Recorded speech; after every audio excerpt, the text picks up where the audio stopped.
ജലീലേക്കോ? എത്ര ഭൂരിപക്ഷത്തിലേക്കും അറിയോ? ഏകദേശം നല്ല ഭൂരിപക്ഷം ഉണ്ടാവുമോ? ഇവിടെ ഇപ്പൊ 10 വർഷമായിട്ട് ജനങ്ങൾക്ക് മടുത്തിട്ടില്ല ജലീലിനെ. ശരി.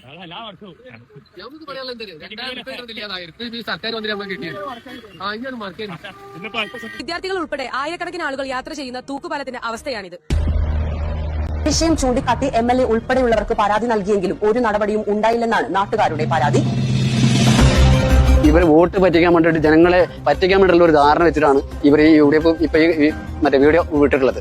അപ്പൊ അത് പൊതുജനം അറിഞ്ഞിരിക്കേണ്ടതിന് വേണ്ടിയിട്ടാണ് നമ്മൾ ഈ കാര്യങ്ങൾ സംസാരിക്കുന്നത്. ഇത്രയും പുറത്തൂർ പഞ്ചായത്തിനെയും മംഗലം പഞ്ചായത്തിനെയും ബന്ധിപ്പിക്കുന്ന ഒരു പാലാണത്. കലക്ടർ ഈ ഒരു 5-6 മാസം മുമ്പ് ഇതിന്റെ അറ്റകുറ്റപ്പണി നടത്തണമെന്ന് ആവശ്യപ്പെട്ടുകൊണ്ട് മംഗലം പഞ്ചായത്തിലേക്ക് കത്തെഴുതി. മംഗലം പഞ്ചായത്ത് ഒരു കാരണവശാലും ഞങ്ങൾ ഇത് നടപ്പാക്കില്ല എന്ന് പറഞ്ഞ് കലക്ടർക്ക് മറുപടി കൊടുക്കേണ്ടതായി. നമ്മുടെ MLA KT ജലീൽ ഇതിനു വേണ്ടി എല്ലാ ശ്രമവും നടത്തി, പക്ഷെ അവര് അടുപ്പിക്കുന്നില്ല. അങ്ങനെ MLA ഏത് ഫണ്ട് എവിടെ വരുമ്പോഴും അതിനെല്ലാം തടസ്സം നിൽക്കുന്ന രീതിയിലേക്കാണ് മംഗലം പഞ്ചായത്തിലെ UDF ഭരണസമിതി പ്രവർത്തിച്ചുകൊണ്ടിരിക്കുന്നത്. ഒപ്പ് ശേഖരണം നടത്തി നമ്മൾ ചെയ്തിട്ട് ആ സമയത്താണ് ഈ MLA ഉടനെ നമ്മൾ നിൽക്കുന്ന സ്പോട്ടിൽ ഫണ്ട് അപ്പൊ തന്നെ അടുപ്പിച്ച് ജില്ലാ കളക്ടർ ഇന്ദിരാഗാന്ധി വർക്ക് നടത്തിയത്. MLA ഇവിടെ ഒന്നും ചെയ്തിട്ടില്ല. MLA കൊണ്ട് ഒന്നും ചെയ്യിച്ചിട്ടില്ല. MLA എന്ത് ഫണ്ട് കൊണ്ടുവന്നാലോ അതിനവര് തടസ്സം നിൽക്കുക. എന്തെങ്കിലും ചെയ്യാന്ന് വിചാരിച്ചിട്ടുണ്ടെങ്കിൽ തന്നെ പഞ്ചായത്ത് ഇവിടെ ചെയ്യാൻ അനുവദിക്കാത്ത ഒരു അവസ്ഥയിലാണ് ഇപ്പൊ ഈ ഒരു പോക്ക് കണ്ടിട്ട്. പ്രിയപ്പെട്ടവരെ, നാളെ മെയ് 4-ാം തീയതിയാണ് വോട്ടെണ്ണൽ ദിവസമാണ്. നമ്മളെല്ലാവരും ആഗ്രഹിക്കുന്നത് പോലെ തന്നെ ഒരു തുടർഭരണം, പിണറായി സർക്കാരിൻ്റെ തുടർഭരണം വീണ്ടും ഉണ്ടാകണമെന്ന് ആഗ്രഹിക്കുന്നുണ്ട്. അതേപോലെ തന്നെ തവനൂർ മണ്ഡലത്തിൽ KT ജലീൽ MLA വീണ്ടും തന്നെ ഉണ്ടാവണമെന്നും ആഗ്രഹിക്കുന്നുണ്ട്. ഇതൊന്നും വെറുതെ ആഗ്രഹിക്കുന്നതല്ല, ഒരുപാട് നല്ല നല്ല കാരണങ്ങൾ വെച്ചുകൊണ്ട് തന്നെയാണ് നമ്മളത് ആഗ്രഹിക്കുന്നത്. നാട്ടിലെ വികസനങ്ങൾ നമ്മൾ ഒരുപാട് കണ്ടതാണല്ലോ. നാട്ടിലെ വികസനങ്ങൾ, അതേപോലെ തന്നെ ക്രമസമാധാന നില, അതേപോലെ തന്നെ ക്ഷേമ പ്രവർത്തനങ്ങൾ, പൊതുമേഖലാ സ്ഥാപനങ്ങളുടെ തലയുയർത്തി, അതായത് നല്ല നിലയിൽ പ്രവർത്തിച്ചുകൊണ്ടിരിക്കുന്ന ഒരുപാട് പൊതുമേഖലാ സ്ഥാപനങ്ങളുണ്ട്. ഹോസ്പിറ്റലുകളായാലും അതേപോലെ തന്നെ ഓഫീസുകളായാലും അതേപോലെ തന്നെ സ്കൂളുകൾ, ഇതൊക്കെ നമ്മൾ കണ്ടുകൊണ്ടിരിക്കുകയാണ്. ഇത്തരം കാര്യങ്ങളൊക്കെ കണ്ടുകൊണ്ട് നമ്മൾ ഒരു ഇലക്ഷനെ നേരിടുമ്പോൾ തുടർന്നും ആ ഒരു ഗവൺമെൻറ് തന്നെ മുന്നോട്ട് വരണം എന്ന് തന്നെയാണ് നമ്മളെല്ലാം ആഗ്രഹിക്കുന്നത്. അപ്പോൾ അതുണ്ടാവും എന്ന് തന്നെ പ്രതീക്ഷിക്കുന്നത്. തവനൂർ മണ്ഡലത്തിൽ ബഹുമാനപ്പെട്ട KT ജലീൽ MLA നല്ല ഒരു ഭൂരിപക്ഷത്തിൽ അദ്ദേഹം ജയിക്കും എന്ന് തന്നെയാണ് ആഗ്രഹിക്കുന്നത്. അതിനൊരുപാട് കാരണങ്ങളുണ്ട്. അദ്ദേഹത്തിൻ്റെ മണ്ഡലത്തിൽ അദ്ദേഹം നടത്തിയ വികസനങ്ങൾ തന്നെയാണ്. അതില്ലാന്നൊക്കെ പറഞ്ഞുകൊണ്ട് UDF സ്ഥാനാർത്ഥിയും അതേപോലെ തന്നെ പ്രവർത്തകരും നാടുനില പ്രസംഗിച്ച് നടന്നതായി നമ്മൾ കണ്ടതാണ്.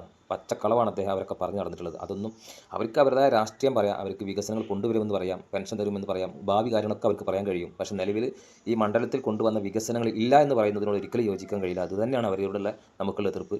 നമ്മളാരും ഇവിടെ സഖാക്കളായിട്ടോ അല്ലെങ്കിൽ സഖാക്കളെ ഒളിപ്പിക്കാനൊന്നുമില്ല. ഒരുപാട് വികസനമാണ് നമ്മുടെ മുന്നിൽ. നമ്മുടെ രാജ്യത്ത്, നമ്മുടെ നാട്ടിൽ വികസനങ്ങൾ, പൊതുവായ കാര്യങ്ങളിൽ ഉണ്ടാകുന്ന വികസനം മാത്രമാണ് എല്ലാവരും നോക്കുന്നത്. അതിനനുസരിച്ചിട്ടാണ് നമ്മൾ വോട്ട് ചെയ്തത്. നമുക്കറിയാം, പണ്ട് കാലങ്ങളിൽ നമ്മുടെ നാട്ടിൽ നിന്ന് ലീഗിൻ്റെയും കോൺഗ്രസിൻ്റെയും അതേപോലെ തന്നെ MLA MPമാരൊക്കെ നാട്ടിൽ നിന്ന് പോയിട്ടുണ്ട്. അവരൊക്കെ ജയിച്ച് പോയിട്ട് എന്തായിരുന്നു നമുക്ക് കിട്ടിയത്? നമ്മുടെ നാടിൻ്റെ അവസ്ഥ എന്തായിരുന്നു? 10 വർഷത്തിന് ശേഷം ഈ നാട് എങ്ങനെ മാറിയിട്ടുണ്ടെന്ന് നമ്മളെല്ലാവരും കണ്ടതാണ്. നമുക്കറിയാം, ഈ KT ജലീൽ MLA കുറ്റിപ്പുറത്ത് നിന്ന് മത്സരിച്ച് വിജയിച്ചപ്പോൾ അവിടെ ഒരുപാട് വികസനങ്ങൾ അദ്ദേഹം കൊണ്ടുവരാൻ ശ്രമിച്ചിട്ടുണ്ട്. അതിൽ പ്രധാനപ്പെട്ട ഒരു വികസനം കുറ്റിപ്പുറം താലൂക്ക് ഹോസ്പിറ്റൽ. അവിടെ ഡോക്ടർമാരായി, അവിടെ സൗകര്യങ്ങളായി. പിന്നീട് പല വികസനങ്ങൾക്കും അവിടുത്തെ ലീഗ് ഭരണസമിതികൾ, പഞ്ചായത്ത് തല ഭരണസമിതികൾ കൂട്ടുനിന്നില്ല. അവർ പാര വെച്ചിരുന്നതുകൊണ്ട് മാത്രമാണ് കുറേ വികസനങ്ങൾ മുരടിപ്പിച്ച് പോയത്. പിന്നീട് അദ്ദേഹം തവനൂർ മണ്ഡലത്തിൽ വന്നു. ഈ തവനൂർ മണ്ഡലത്തിലും അദ്ദേഹം പരമാവധി വികസനങ്ങൾ എത്തിക്കാൻ ശ്രമിച്ചിട്ടുണ്ട്. പല സ്ഥലങ്ങളിലും ഈ പറഞ്ഞതുപോലെ തന്നെ ലീഗ് കോൺഗ്രസിൻ്റെ തടയണകൾ പൊട്ടിക്കാൻ പറ്റാതെ, അതായത് സൗകര്യങ്ങൾ ചെയ്തു കൊടുക്കാതെ, ഒരു MLAക്ക് പരിധിയുണ്ടല്ലോ, ആ MLAക്ക് സൗകര്യങ്ങൾ ചെയ്തു കൊടുക്കാതെ വികസനം കൊണ്ടുവരാൻ അനുവദിക്കാതെ നിൽക്കുന്ന പഞ്ചായത്തുകൾ നമ്മുടെ ഈ തവനൂർ മണ്ഡലത്തിലുണ്ട്. അതിനിടയിലും അദ്ദേഹം ഒട്ടനവധി വികസന പ്രവർത്തനങ്ങൾ നടത്തിയതായിട്ടുള്ള അതിൻ്റെ രേഖ നമുക്ക് മുമ്പിൽ കഴിഞ്ഞ ദിവസങ്ങളിൽ നമുക്ക് കിട്ടിയതാണ്. ഇലക്ഷൻ്റെ കുറച്ച് ദിവസം മുമ്പായിട്ട് അദ്ദേഹം ഓരോ പഞ്ചായത്തിലും നടത്തിയ വികസനങ്ങൾ എണ്ണി പറയുന്ന നോട്ടീസ് നമ്മളെ കയ്യിൽ കിട്ടിയത് വായിച്ചാൽ ഓരോ പഞ്ചായത്തിലെ ആളുകൾക്ക് മനസ്സിലാവും. അത്തരത്തിലുള്ള ഒട്ടനവധി വികസനങ്ങൾ കൊണ്ടുവന്ന ഒരു വ്യക്തിയെ ഇല്ലായ്മ ചെയ്യാനും തറ പറ്റിക്കാനും നടക്കുന്ന ഈ UDF ആരും വോട്ട് ചെയ്തിട്ടുണ്ടാവില്ല എന്നുള്ളത് തന്നെയാണ് നമ്മൾ വിശ്വസിക്കുന്നത്. നമ്മളാകെ മൊത്തം എല്ലാം നോക്കുന്നത് നമ്മുടെ നാടിൻ്റെ വികസനമാണ്. ആ വികസനം ഇപ്പോൾ കാഴ്ചപ്പാട് ഞാൻ പറഞ്ഞല്ലോ, വികസനം, ക്രമസമാധാന നിലം, പൊതുമേഖലാ സ്ഥാപനങ്ങളുടെ വളർച്ച, നിലനിൽപ്പ്, അതേപോലെ തന്നെ ക്ഷേമ പ്രവർത്തനങ്ങൾ, ഇങ്ങനെ ഒട്ടനവധി കാര്യങ്ങളിൽ ഈ ഗവൺമെൻറ് ഒരുപാട് മുന്നോട്ട് പോയിട്ടുണ്ട്. നല്ല രീതിയിൽ ജനങ്ങൾക്ക് ഇഷ്ടപ്പെടുന്ന രീതിയിൽ മുന്നോട്ട് പോകാൻ കഴിഞ്ഞിട്ടുണ്ടെങ്കിൽ അതൊക്കെ കാണിച്ചുകൊണ്ട് തന്നെയാണ് വീണ്ടും ഈ ഒരു ഗവൺമെൻറ് അല്ലെങ്കിൽ ഈ ഒരു പാർട്ടി രാഷ്ട്രീയത്തെ അല്ലെങ്കിൽ ഇലക്ഷൻ നേരിട്ടിട്ടുള്ളതെന്നുള്ള അതിൻ്റെ ഗുണം എന്തായാലും അവർക്ക് കിട്ടും.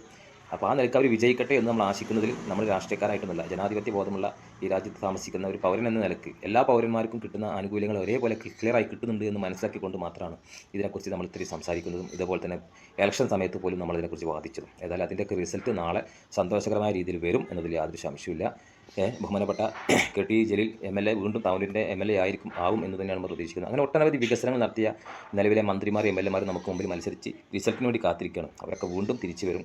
നമ്മുടെ നാട് ഇനിയും വികസിക്കും. 10 വർഷം ഒരുപാട് വികസന പ്രവർത്തനങ്ങൾ മുന്നോട്ട് വെച്ചിട്ടുണ്ട്. അതൊക്കെ തുടരാനും മുന്നോട്ട് കൊണ്ടുപോകാനും ക്രമസമാധാന നില പ്രശ്നങ്ങളില്ലാത്ത രീതിയിൽ, പള്ളി മഹല്ലുകളിൽ പ്രശ്നങ്ങളില്ലാത്ത രീതിയിൽ, നാട്ടിൽ വർഗീയ കലാപങ്ങളില്ലാത്ത രീതിയിൽ ഈ രാജ്യത്തെ മുന്നോട്ട് കൊണ്ടുപോകാൻ, കേരളത്തെ മുന്നോട്ട് കൊണ്ടുപോകാൻ കഴിയുന്ന ഒരു ഗവൺമെൻറ് LDFൻ്റെ കയ്യിൽ വരും എന്ന് തന്നെ എല്ലാവരെയും കൂട്ടിപ്പിടിച്ചുകൊണ്ട് ഈ മുസ്ലിം എന്ന കാറ്റഗറിയിൽ വരുമ്പോൾ ഒരുപാട് ആളുകൾ, ഒരുപാട് സംഘടന പ്രസ്ഥാനങ്ങളൊക്കെ ഉണ്ട്. അവരൊക്കെ എല്ലാവരും ഒരേപോലെ കണ്ടുകൊണ്ട് കൂട്ടിപ്പിടിച്ചുകൊണ്ട് ഈ ഓരോരോ കാര്യങ്ങളിലും ഇടപെട്ട് മുന്നോട്ട് കൊണ്ടുപോകാൻ കഴിയും.